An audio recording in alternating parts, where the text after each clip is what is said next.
चला तर आज मग आपण बनवूया दोडक्याची चटणी। अगदी साधी आणि सोपी रेसिपी आहे। जास्त काही सामान नाही, घरी वापरले जाणाऱ्या सामानामध्ये आपण चटणी तयार करणार आहोत। आपण दोडक्याच्या शिराची चटणी करणार आहोत। त्याच्यासाठी मी एक दोडका घेतलेला आहे आणि त्या दोडक्याची अशी छान पद्धतीने त्याची साल काढून घेतली आहे। त्याला शिरा पण म्हटलं जातं। एक तवा घेतलाय, त्याच्यामध्ये 2 टेबलस्पून तेल घेतलंय आणि 1 टेबलस्पून जिरा घेतलेला आहे।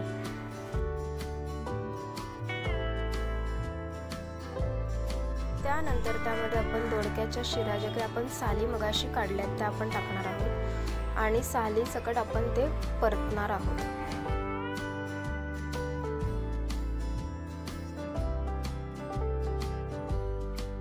साल अगदी सॉफ्ट होईपर्यंत आपण ते परतून घेऊया आणि त्याच्यामध्ये आपल्याला चवीनुसार मीठ टाकून घेऊ आणि परत 2 ते 3 मिनिटांसाठी आपण ते छान असं परतून घेऊ।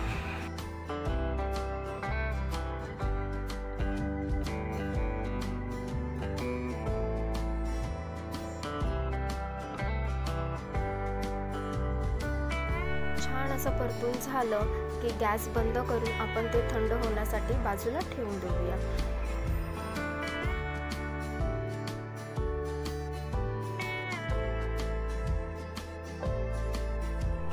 चटणी थंड झाली की मिक्सरच्या भांड्यात काढून घेऊ आणि गर्भ असं वाटून घेऊ, जास्त बारीकही वाटायचे नाही।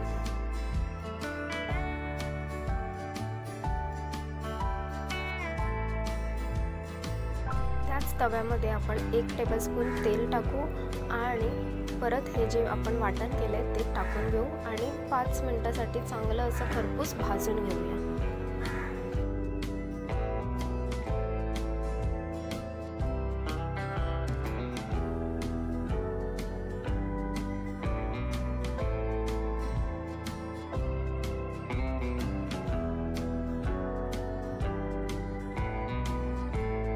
एकसारखं असं 5 मिनिटं छान असं भाजून घेऊ।